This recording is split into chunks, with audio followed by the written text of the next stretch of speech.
Vous êtes-vous déjà demandé pourquoi certaines personnes parviennent à influencer n'importe quelle femme avec une telle facilité, tandis que vous restez invisible? Pourquoi vos arguments logiques sont ignorés, alors qu'un simple regard, calculé d'un autre homme, suscite un intérêt immédiat? Pourquoi vous avez l'impression qu'un jeu se déroule, mais que personne ne vous a appris les règles? La réponse est plus proche que vous ne l'imaginez. Elle réside dans le territoire sombre de la nature humaine, cet espace que la société préfère dissimuler sous des couches de romantisme et d'illusion. Vous évoluez dans un monde où la séduction se vend comme une question de chance, le charisme comme un don divin et l'influence comme un mystère. Mais la vérité est beaucoup plus simple et perturbante. Il existe une force invisible qui façonne chaque conversation, chaque regard, chaque décision qu'une femme prend à votre égard. Et cette force n'a rien à voir avec le hasard. C'est un système de déclencheurs psychologiques, de schémas ancestraux et de mécanismes de pouvoir qui opèrent en silence, pendant que vous croyez que les connexions humaines sont spontanées. Vous vivez un mensonge confortable qui vous maintient passif et réactif, à attendre que l'univers conspire en votre faveur. Pendant ce temps, d'autres hommes déchiffrent les codes, maîtrisent les schémas et construisent une influence réelle. Ils ne sont ni plus intelligents, ni plus beaux, ni plus chanceux que vous. Ils voient simplement ce que vous avez été, conditionnés à ignorer. La société moderne a érigé un voile sur la nature féminine. On vous a vendu l'idée que les femmes sont des créatures mystiques, imprévisibles et incompréhensibles, que vous devez simplement être vous-même et espérer que quelqu'un reconnaisse votre valeur. Cette narration vous rend inoffensif, prévisible et surtout hors jeu. La réalité, c'est que la psychologie féminine suit des schémas précis. Des schémas raffinés au fil de millénaires d'évolution, des schémas qui répondent à des stimuli exacts, à des hiérarchies sociales claires et à des démonstrations subtiles de valeur, non par malice ou superficialité, mais par design évolutif. L'esprit féminin a été programmé pour repérer les signaux de sécurité, de protection, de statut et de ressources. Ton cerveau analyse automatiquement qui représente une menace et qui offre une opportunité. Et voici le premier choc pour ta zone de confort. Tu n'es pas rejeté pour ce que tu es, mais ignoré pour ce que tu représentes inconsciemment. Tes gestes, ta posture, ton ton de voix, tes mots, tout communique un statut social dont tu ne réalises même pas qu'il se transmet. Quand tu t'approches d'une femme avec de l'anxiété, elle ne perçoit pas juste du trac, elle voit de l'instabilité. Quand tu manifestes un besoin excessif d'approbation, elle ne voit pas de la douceur. Elle y décèle de la faiblesse. Quand tu expliques trop, justifies trop, demandes trop, tu n'es pas gentil, tu es soumis. Et dans le royaume de l'attraction, la soumission est le baiser de la mort. Ça fait mal. C'est normal que ça fasse mal, car la douleur est le premier signe que tu es en train de t'éveiller. Pendant des années, on t'a nourri de fantasmes sur les relations. On t'a dit qu'il suffisait d'être sympa, respectueux et compréhensif. C'était un mensonge. Être sympa sans être respecté mène à l'irrélevance. Être respectueux sans exercer de leadership mène à la servilité. Être compréhensif sans poser de limites mène à la faiblesse. Regarde ta vie actuelle. Combien de fois as-tu ravalé tes mots pour éviter un conflit? Combien de fois as-tu souri alors que tu aurais dû confronter? Combien de fois as-tu dit oui alors que tu voulais dire non? Cette passivité n'est pas une vertu, c'est la peur déguisée en éducation. Et les femmes détectent la peur à des kilomètres à la ronde. Approfondissons. Ton besoin de plaire trouve son origine quelque part. Peut-être dans l'enfance, quand tu as appris que le conflit signifiait l'abandon. Peut-être à l'adolescence, quand tu as compris qu'être différent rimait avec rejet. Ou peut-être dans des relations passées, où tu as troqué ton authenticité contre de pâles miettes d'affection. Ta mère t'a enseigné à être gentil parce que cela la rassurait. Elle voulait un fils sans problème, prévisible et contrôlable. Mais elle ne t'a pas préparé au monde réel, où les problèmes sont des opportunités et la prévisibilité un synonyme d'ennui. Tu as grandi en croyant que ta mission était de rendre les autres heureux. même au détriment de ton propre bonheur. Tes amis ont renforcé cette croyance. Ils célébraient ta docilité parce que cela les faisait se sentir supérieurs. Tu es devenu le confident, l'épaule compatissante, le port sûr, tout, sauf le désir. Car le désir naît du danger maîtrisé, de la tension sexuelle, de l'imprévisibilité calculée. Et tu es devenu l'antithèse de tout cela. Maintenant, tu es face à un choix. Tu peux continuer à vivre dans l'illusion confortable que la bonne personne finira par apparaître et valoriser ta gentillesse, ou accepter que l'attraction n'est ni négociable, ni logique, ni juste. Elle est primitive, instinctive et brutale. Elle obéit à des règles qui existaient bien avant que la civilisation n'invente le concept d'égalité. Machiavel, dans Le Prince, écrivait « Il est beaucoup plus sûr d'être craint qu'aimé ». Il ne parlait pas seulement de politique, il décrivait une vérité fondamentale sur la nature humaine. L'amour peut s'évanouir du jour au lendemain. Le respect, quant à lui, gagné par la démonstration de valeur, perdure. Dans le contexte de l'attraction féminine, cela se traduit par une réalité inconfortable. Les femmes sont attirées par ceux qui représentent un défi, non par ceux qui se livrent sans résistance. Elles veulent conquérir, pas être conquises. Elles souhaitent sentir qu'elles ont choisi quelque chose de précieux, pas qu'elles ont été choisies faute d'autres options. Tu dois comprendre que chaque interaction sociale est un théâtre de pouvoir. Il y a toujours quelqu'un qui mène et quelqu'un qui suit, quelqu'un qui offre de la valeur et quelqu'un qui en reçoit, quelqu'un qui crée la tension et quelqu'un qui la résout. Et dans la danse de la séduction, celui qui offre trop de valeur trop tôt perd automatiquement. Désormais, observe. Remarque comment les hommes qui suscitent l'intérêt féminin se comportent. Ils n'expliquent pas, ils affirment. Ils ne demandent pas la permission, ils prennent des décisions. Ils ne manifestent pas de besoin, ils démontrent l'abondance. Ils ne cherchent pas la validation, ils offrent des opportunités, brisent le schéma de l'explication excessive. Lorsqu'une femme remet en question tes choix, nul besoin de rédiger un rapport détaillé. Une réponse simple et confiante. Il suffit, parce que c'est ce que je veux. Cette affirmation d'autonomie suscite bien plus de respect qu'une dissertation sur tes motivations. Résiste à l'envie de résoudre tous ces problèmes. Les femmes ne cherchent pas un dépanneur. Émotionnel, gratuit, elles veulent un homme doté de ses propres défis passionnants. Lorsque tu deviens son conseiller attitré, tu te positionnes comme son subordonné, non comme son égal. Fais taire cette petite voix intérieure qui te pousse à être toujours disponible. La rareté crée de la valeur. L'abondance engendre le mépris. Un homme constamment libre est un homme sans priorité véritable. Un homme avec un emploi du temps chargé est un homme que l'on valorise. Dis non sans te justifier. Je ne peux pas aujourd'hui. Cette phrase est complète, sans besoin d'ajout ni d'excuses. Les hommes de valeur posent des limites claires et les défendent sans négociation. Disparaît stratégiquement. Une présence constante finit par lasser. L'absence engendre la curiosité. Quand tu deviens prévisible, tu deviens transparent. En maintenant un certain mystère, tu gardes l'intérêt éveillé. Repositionne-toi de traqueur à traqué. Cesse d'initier toutes les conversations, cesse d'être le premier à envoyer des messages, cesse d'être le seul à investir de l'énergie dans l'échange. Laisse-la montrer de l'intérêt. Laisse-la fournir un effort pour conquérir ton attention. Ce ne sont pas des jeux, ce sont des stratégies de positionnement social basées sur le fonctionnement réel de l'esprit humain. On t'a conditionné à croire que stratégie rime avec manipulation, mais la stratégie est de l'intelligence appliquée. Toute interaction humaine réussie implique une stratégie. La différence est que certains la pratiquent consciemment, d'autres inconsciemment.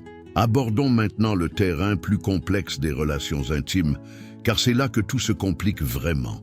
C'est là que tu découvres que l'amour et la manipulation dansent parfois un ballet dérangeant. Dans les relations amoureuses, tu as sans doute déjà ressenti cette peur de marcher sur des œufs, mesurer tes mots pour éviter le conflit, renoncer à tes préférences pour maintenir l'harmonie. Tu appelais cela l'amour. Mais l'amour qui exige de la soumission n'est pas de l'amour, c'est du chantage émotionnel. Une femme qui menace sans cesse de rompre quand elle n'obtient pas ce qu'elle veut n'exprime pas ses sentiments. Elle utilise la peur comme outil de contrôle. Une femme qui te punit par le silence, la froideur ou le drame quand tu n'es pas d'accord n'est pas sensible. Elle est manipulatrice. Au sein de la famille, la situation est encore plus subtile. Ta mère, censée vouloir ton épanouissement, peut saboter inconsciemment ton indépendance émotionnelle. Elle critique parfois tes choix amoureux, non par souci sincère, mais par peur de perdre le contrôle sur toi. La loyauté exigée sous peine de culpabilisation n'est que manipulation déguisée. Dans ton environnement professionnel, as-tu remarqué comment certaines femmes exploitent leur féminité comme monnaie d'échange? Elles obtiennent des faveurs, des excuses et un traitement privilégié simplement en jouant de leur charme. Rien de mal à cela, c'est ingénieux. Mais tu dois savoir distinguer quand tu es utilisé et quand tu es respecté. Ce qui est le plus douloureux, c'est de réaliser que beaucoup de tes liens affectifs sont en réalité des prisons émotionnelles, des relations où tu es valorisé uniquement pour tes fonctions. Ce que tu peux offrir, résoudre ou procurer. Où ta présence est appréciée, mais ton absence n'est pas ressentie. Où tu es nécessaire, mais non désiré. Si tout ceci fait écho en toi, si quelque chose s'éveille à l'intérieur, alors cette chaîne est faite pour toi. Abonne-toi, pas pour moi, mais parce que tu sais que tu dois poursuivre ce voyage. Parce que tu es las de vivre à la surface des choses.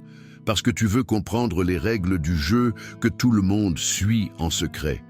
La vérité, c'est que tu es entouré de dynamiques de pouvoir qui opèrent en silence. Ta chef qui flirte pour te faire travailler plus sans que tu t'en plaignes, ton ex qui revient quand elle est célibataire et disparaît dès qu'elle trouve mieux, ton ami qui ne te sollicite qu'en quête de validation émotionnelle ou d'aide pratique. Ces femmes ne sont pas des méchantes, ce sont des êtres humains qui utilisent les outils à leur disposition pour obtenir ce qu'elles veulent. Le problème, c'est que tu ne repères pas ces outils quand ils sont dirigés contre toi. Tu prends la manipulation pour de l'affection, la stratégie pour de la spontanéité, l'intérêt pour de l'amour véritable. Soyons plus directs. La société moderne a créé un environnement où la masculinité traditionnelle est sans cesse remise en question, alors que les désirs féminins primitifs restent intacts. Les femmes sont toujours attirées par la confiance, le leadership, la protection et le statut, mais on leur a appris à dire qu'elles veulent de la sensibilité, de la vulnérabilité et l'égalité. Cette contradiction engendre une confusion dévastatrice chez l'homme. Tu t'efforces d'être l'homme qu'elles affirment vouloir, alors qu'elles sont attirées par l'homme qu'elles désirent réellement. Tu suis le discours conscient et ignores le comportement inconscient. Et tu restes là, à te demander pourquoi tes intentions nobles ne produisent aucun résultat. La réalité, c'est que l'attraction sexuelle n'est ni politiquement correcte, ni égalitaire, ni rationnelle. Elle est primitive, hiérarchique et fondée sur des signaux évolutifs de succès reproductif. Une femme peut défendre l'égalité des genres dans les discours, mais son corps réagit encore aux démonstrations de dominance sociale. Cela ne veut pas dire que tu dois te comporter en tyran. Cela signifie que tu dois comprendre la différence entre diriger et dominer, entre confiance et arrogance, entre assertivité et agressivité. Cela signifie que tu dois cesser de chercher à plaire pour commencer à impressionner par ta compétence et ta valeur personnelle. Observe dès maintenant ton langage corporel. Es-tu assis, le dos courbé ou droit? Évites-tu le regard ou le maintiens-tu naturellement? Tes gestes sont-ils contenus ou expressifs? Occupes-tu l'espace ou te fais-tu petit? Chacun de ces détails communique un statut social avant même que tu n'ouvres la bouche. Ta voix raconte aussi une histoire. Parles-tu vite quand tu es nerveux? Ta tonalité monte-t-elle quand tu te sens en insécurité? Termines-tu tes affirmations comme des questions? Combles-tu les silences avec des « un », genre ou d'autres tics verbaux? Tout cela émet des ondes d'insécurité perçues inconsciemment. De la même façon, Ta tenue, ta démarche, tes gestes, tout est continuellement scruté avant d'être jugé. Non par superficialité, mais par instinct de survie sociale. Le cerveau humain est programmé pour évaluer rapidement le statut, la compétence et la valeur à partir de signaux visuels. Quand on en vient aux conversations, tu fais sans doute des erreurs fatales sans t'en rendre compte. Tu poses trop de questions et affirmes trop peu. Tu cherches la validation par des « tu es d'accord ?» Ça te paraît logique. Tu coupes les histoires pour donner des avis non sollicités. Tu tentes d'impressionner en parlant de succès passés au lieu de démontrer ta valeur. Une présente, une conversation captivante n'est pas un interrogatoire. C'est une danse où tu distilles des informations de façon stratégique, suscites la curiosité et entretiens le mystère. C'est un espace où tu révèles ta personnalité par des opinions affirmées, non par des accords constants. Arrête de vouloir être intéressant et deviens plutôt intéressé, mais de manière sélective. Ne montre pas de la curiosité, pour tout ce qu'elle raconte. Sois spécifique, pose des questions qui révèlent qui elle est vraiment, pas seulement ce qu'elle fait.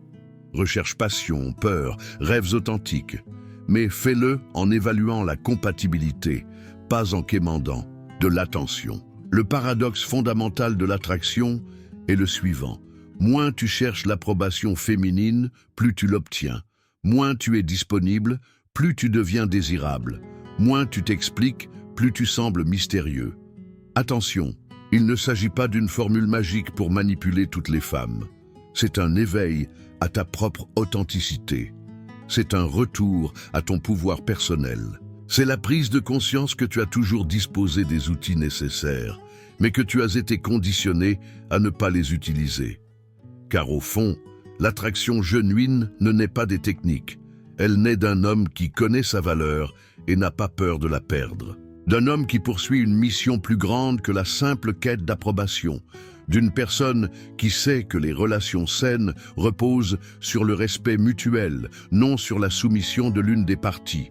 L'homme qui suscite un réel intérêt est celui qui mène une vie intéressante, indépendamment des femmes, qui a des objectifs ambitieux, des passions sincères et des principes non négociables, qui ne change pas sa personnalité selon la personne en face, qui offre une compagnie de qualité sans sacrifier son individualité. Cet homme ne redoute pas la solitude, car il a appris à apprécier sa propre compagnie. Il ne redoute pas le conflit, car il a développé des compétences en négociation. Il ne redoute pas le rejet, car il comprend que la compatibilité est spécifique, non universelle. Il n'est pas fait pour toutes les femmes, et toutes les femmes ne lui conviennent pas. Dès aujourd'hui, tu fais un choix fondamental. Retourner à ta vie d'avant, faire comme si tu n'avais rien lu et oublier ces vérités dérangeantes, ou accepter que le monde fonctionne selon des règles précises, que l'influence est une compétence apprenable, que l'attraction suit des schémas compréhensibles et que tu exerces bien plus de contrôle sur tes interactions sociales que tu ne l'imaginais.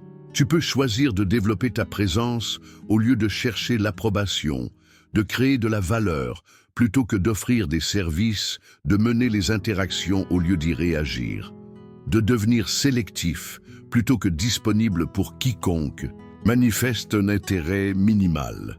La transformation débute quand tu cesses de te voir comme une victime des circonstances et commences à devenir l'architecte de ton expérience. Quand tu comprends que chaque rejet est une information sur l'incompatibilité, non une preuve d'inadéquation personnelle, que chaque non te rapproche du oui juste. Cela ne sera pas facile. Tu devras déconstruire des années de conditionnement, décevoir ceux qui t'ont habitué à ta version passive, poser des limites que tu n'as jamais posées, dire des vérités que tu n'as jamais osé prononcer, prendre des risques inédits. Mais l'alternative, c'est de continuer à vivre petit, réactif et dépendant de la validation des autres pour te sentir valable. De te demander « pourquoi pas moi ?» à chaque fois que tu vois un autre homme choisi. De croire que la chance, le timing et une compatibilité mystique sont les seuls facteurs de réussite amoureuse. La vérité, c'est que tu as toujours eu le pouvoir. Tu ignorais simplement comment l'utiliser. Toujours eu de la valeur. Tu ne savais pas comment la démontrer. toujours eu le potentiel d'influencer et d'attirer. Il te manquait les outils et l'état d'esprit adéquat. Maintenant, tu disposes des deux. La question est, qu'en feras-tu? Garderas-tu ce savoir comme une simple curiosité intellectuelle? Appliqueras-tu quelques techniques superficiellement en espérant un résultat miraculeux? Ou utiliseras-tu tout ceci comme catalyseur d'une transformation complète de ta manière de te voir et de te positionner dans le monde? Parce qu'il ne s'agit pas seulement d'attirer plus l'attention féminine, il s'agit de récupérer ton pouvoir personnel dans tous les domaines de ta vie, de cesser d'être manipulé par tes supérieurs, ta famille, tes amis et tes partenaires romantiques, de créer des relations basées sur le respect mutuel plutôt que sur le besoin émotionnel. Il s'agit de devenir l'homme que tu admirais quand tu étais enfant, l'homme que les autres sollicitent pour un conseil, l'homme que les femmes présentent fièrement à leurs amis, l'homme que les enfants rêvent d'imiter en grandissant. Tu peux retourner à ta vie antérieure et tout oublier, ou commencer aujourd'hui à reconstruire ton esprit avec lucidité et courage. Le choix, comme il l'a toujours été, t'appartient, mais désormais tu sais qu'il existe.